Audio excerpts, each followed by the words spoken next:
गणेश जी भगवान की जय, चौथ माता की जय। सकट चौथ व्रत कथा। तिल कुटने का व्रत है सकट चौथ का। तो कहानी सुनते बढ़िया। तिल बाजरा हाथ में लेकर तब कहानी सुननी है। जल का लोटा लेके और हल्दी का तिलक साथिया बना दिया लोटा के, टिक्का लगा के कहानी शुरू। एक बुढ़िया थी, चौथ का व्रत किया करती थी।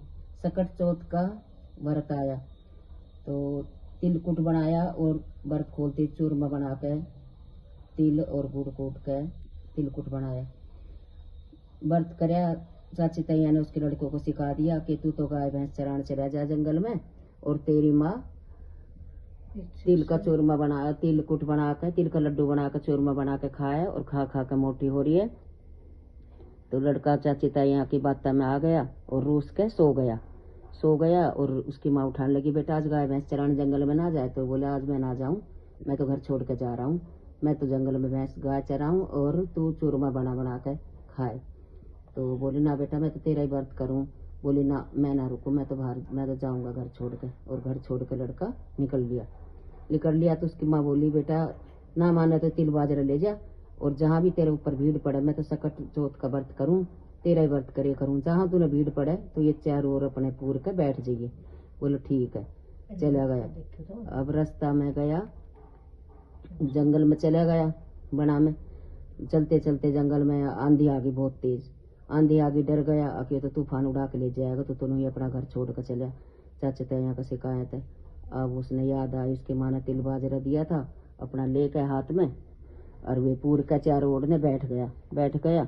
आंधी शांत होगी और वो बच गया।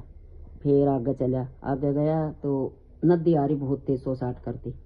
तो बोले कि मैं तो इस तो आंधी तो बच गया, और अभी नदी मुझे लेकर जाएगी बहा के। और उसने फिर अपने तिल बाजर अपनी माँ की याद आई, चारों ओर पूर के फिर बैठ गया बीच में। नदी 2 किनारा में फट गई, 2 हिस्सा होगा। नदी का बीच में बैठा रहेगा सूखा। तो बोला मेरी माँ तो पछतावा करे, मेरी माँ तो मेरा ही व्रत करे करती, मेरी मारी भूखी मरे करती। चाचे तैया का शिकायत है, मैं तो घर छोड़ कर निकल लिया और आगे चल दिया। अब गया और आगे गया वन में, गहरा जंगल आ गया। तो फिर बोला शेर आवे दहाड़ता। शेर बोला आंधी ते भी बच गया और नदी ते भी बच गया, अब इससे शेर जरूर खाएगा मुझे। फिर उसने अपना तिल बाजरा अपने चारों ओर पूर के और फिर बैठ गया। तो बैठ कर शेर भी अपनी गुफा में चला गया।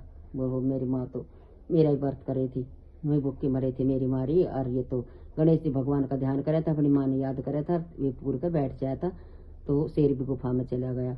अब वो चलते चलते गाँव आगा। गाँव में गया तो एक बुढ़िया पूड़ा तारती जाए कढ़ाई में और रोती जाए। तो बोला बुढ़िया माँ रो क्यों रही है, पूड़ा भी तार है रो भी रही है। बोले बेटा कल है ना वहाँ चढ़ेगा तो वहाँ में एक बालक की बलि दी जाए, मेरा एक ही लड़का है और कल मेरा लड़का की बारी है, तो मैं इस मारी रो रही हूँ। बोले कोई बात ना मैं चले जाऊँगा, मेरे तो पूरा खुआ दे छिक्का। तो बोले कि ना बेटा किसी का बदला में तू क्यों जाएगा मेरे बेटा का बदला में। बोले ना माँ मैं ही जाऊँगा। तो उसने छिक्का पूरा खुआ दिया, पूरे खा कर सो गया। तो फिर तड़की आए राजा का हलकारा। अब बुढ़िया माई बेचारी कैसे जगावे, कदे चिमटा बजावे कदे चमचा बजावे। तो बोले माँ की बात है आके बेटा राजा का हलकारा है। वो जल्दी से उठा, बोले मैं जाऊँगा। चले गया, जाकर वहाँ में बैठ कर चारों ओर तिल बाजरा पूर लिया। तिल बाजरा पूर कर बैठ गया। अगले दिन राजा का घर सराय की जरूरत पड़ी। तो बोले भाई कच्चा पक्का वहाँ मत ले आओ, जरूरी है। गया देखा तो वहाँ तो पक्के लाल हो रहा है, कहाँ वहाँ 6 महीना में पके करता, दूसरे दिन ही पक गया। और सराय लिकाड़न लगा था आवाज आई धीरे धीरे। तो वे फिर आया भाग्या भाई किसका तो घर आई थी आज ये बली। तो बुढ़िया घर गया, बोले बुढ़िया के भेजा भूत परेत, वो तो बोले भी है और वहाँ भी पक गया। तो बुढ़िया बोली ना भूत ना परेत, कोई राहगीर आया था गा, मैं तो पूरा तारती जा रही थी रोती जा रही थी। तो बोले माँ मेरे तो खाते मैं जाऊँगा तेरे लड़का का बदला में। तो वो गया है, फिर से सारा वहाँ उतारा, देखा तो सारे तो हरिया भरा ये तिल और बाजरा उग रहा है उसका चारों ओर ने, और वो बैठ कर माड़ा जप रहा है। तो उसने बुझी भाई कौन है तू और भाई कैसे। तो जब उसने सारी बात बताई, बोले मेरी माँ चौथ का व्रत करे करती, सकट चौथ का दिन था और तो मैं आगा घर छोड़ के। तो मेरी माँ बोली अब तू जहाँ भीड़ पड़ा ये पूर का बैठ चाहिए। तो मैं गणेश जी भगवान का व्रत कर रही थी मेरी माँ, तो मैं गणेश जी भगवान ने याद करके अपनी माँ ने याद करके इन्हें पूर का बैठ जाया होता, तो वहीं मेरा संकट सारा दूर हुआ है रास्ता में भी और अब उसी की वजह से मैं दिले हमें भी बच गया। तो ये गणेश जी भगवान की कृपा है। तो ये गणेश जी भगवान राजा ने सारे नगर में ढिंडोरा पिटवाया कि भाई सभी सकट चौथ का व्रत करें। अपने घर आया उसने लड़का, फिर अपनी माता माफी मांगी, सब ने राजा ने ढिंडोरा पिटवा दिया कि नगर में सभी व्रत करे, सभी जिसका लड़का हो पहलोटी का, जिसका लड़का की शादी हो तिलकुट बनावे, तिलकुट बांटे। आज के दिन तिल दान करना, तिल ही तई व्रत खोलना इसका पुण्य है। हे सकट चौथ माता तेरी सदा ही जय। बोलो गणेश जी भगवान की जय। अब इसके साथ विंध्याक जी की कहानी सुने। दो दौर जिठानी थी, दो रानी गरीब थी, जिठानी अमीर थी। दो रानी जिठानी घर काम करती और खाना खा लिया करती उनका थे। अब खाना गणेश के भगवान का जय। अब उस दिन वो सकट चौथ का व्रत था, जिठानी घर खाना बनाने ना गई तो उसने जिठानी ने काम करने ना गई तो जिठानी ने खाना भी ना दिया, खाना ना दिया। वो अपने घर लिपा पोती में लगी रही और उसका अपना हाड़ी का खाना ना भेज पाई। दो रानी का घर वाला हाड़ी था। अब वो आया हड़ पाते खेती जोत कर, गुस्सा में भर रहा था, भूख लग रही थी, पीटती अपनी बहू।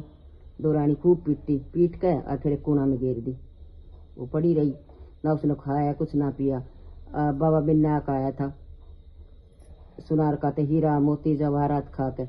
तो बोले माई कहाँ, सारा घर में घूम गया, सारे लैटरिन कर दी, सारे हीरा मोती होगा। उसका घर में चलती फिर कह रहा कि मैं अपना हाथ कहाँ पूछूं लैटरिन का। बोले बाबा ना धोए धोए सिर पड़े हुए, सिर का पूछ ले मेरे तो ना उठे जाए। अब उसका सिर का पूछ दिया तो सुबह उठी तो देखा सारा घर में हीरा जवाहरात मोती हो रहा है। सिर बाड़ा में हाथ मारा, बाड़ा में तो मोती झटझट पड़े, हीरा झटझट पड़े। तो जिठानी ने बालक भेजा। कल तो बरती थी तू नहाई, आज भी नहाई काम करन, बुला के लिया अपने चाचे ने। जाके देखा तो चाचे तो हीरा मोती इकट्ठा करने लग रही है। अब बोलिया न जाकर